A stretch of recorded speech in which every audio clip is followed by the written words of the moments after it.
फकीर मलंग खुदा। আসসালামু আলাইকুম রহমতুল্লাহ। হযরত আমি সায়েম বলছি, ভালো আছেন? হযরত আমি আপনাদের একটা বিষয়ে জানার জন্য ফোন দিছি।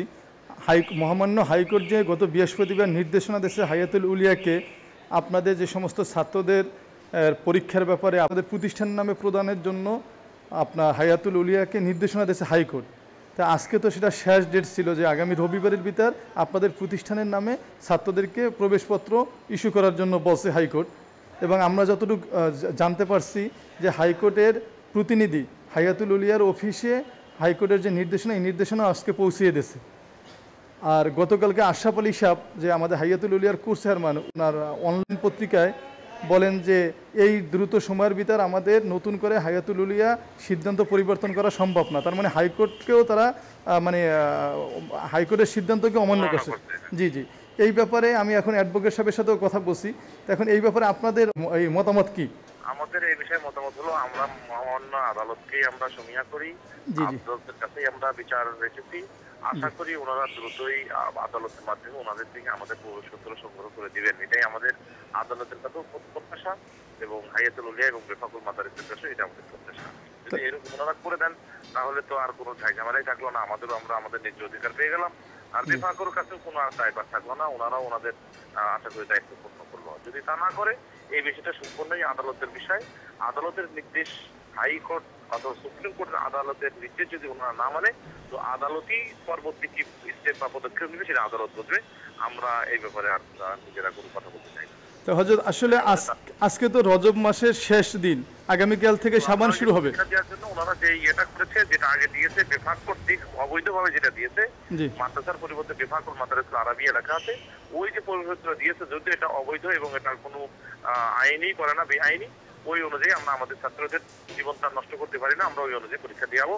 বাকি আমরা আমাদের মাদ্রাসার নাম যেন গেজেটে বা অন্য অন্য জায়গায় ফল প্রকাশের সময় আসে, এটা আমরা আদালতের কাছে আশাবাদী এবং বেফাক মুহাইয়াতের কাছে আমরা আশাবাদী যে আমাদের মাদ্রাসার নাম পরবর্তীতে যেন অবশ্যই গেজেটের মধ্যে ওটা অন্তর্ভুক্ত করা হয়, এটা আমরা তাদের কাছে আশাবাদী। তার মানে আমরা আগেই চলে যাই, আগামীকালকে থেকে যে পরীক্ষা শুরু হবে শাবান মাসের 1 তারিখ থেকে, ওই পরীক্ষায় আপনাদের ছাত্ররা বেফাকে হায়াতুল উলিয়ার যে আপনার প্রবেশপত্র, ওই প্রবেশপত্র অনুযায়ী তারা পরীক্ষা দেবে। কিন্তু আপনারা আইনি লড়াইয়ে মানে সাথে সাথে আইনি লড়াই চালাইতে থাকবেন। হ্যাঁ, তুমুল আকারে চালাইতে পারবেন। জি জি, তাহলে ইনশাল্লাহ আমরা আশা করি আমাদের অ্যাডভোকেট সাহেব ওই কথাই বলছেন যে আপনারা আগামীকালকে সে কোর্টকে অবহিত করবেন এই বিষয়টা। তো ঠিক আছে জিয়া ভাই, আসসালামু আলাইকুম রহমতুল্লাহ।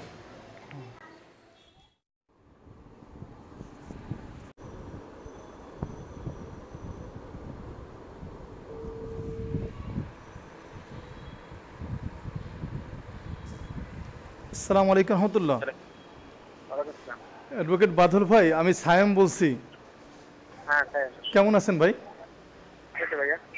ভাই আমি ফোন দিলাম, আমাদের হাইকোর্টের যে আপনাদের নির্দেশনা দিচ্ছে হায়াতুল উলিয়াকে, হাইকোর্টের নির্দেশনা মোতাবেক এখন পর্যন্ত আমাদের ছাত্রদেরকে প্রবেশপত্র পাঠায় নাই হায়াতুল উলিয়া। তাই এবং আজকে যেটা আমরা খবর পেলাম, হায়াতুল উলিয়াতে হাইকোর্টের মহামান্য হাইকোর্ট থেকে যে নির্দেশনা, এই নির্দেশনা কাগজ সরকারিভাবে পৌঁছেছে। তারপরও তারা এখন পর্যন্ত কোনো আপনার সিদ্ধান্ত নেয় নাই, বরং গতকালকে একটা অনলাইন পত্রিকা আওয়ার ইসলামে হায়াতুল উলিয়ার কোর্স চেয়ারম্যান আশরাফ আলী সাহেব বলছেন যে এই অত অল্প সময়ের ভিতর হায়াতুল উলিয়ার পক্ষে সম্ভব না হাইকোর্টের এই সিদ্ধান্ত মানা। তাই এই ব্যাপারে এখন আইনি পরিস্থিতিটা কি, একটু যদি আমাদেরকে বলতেন।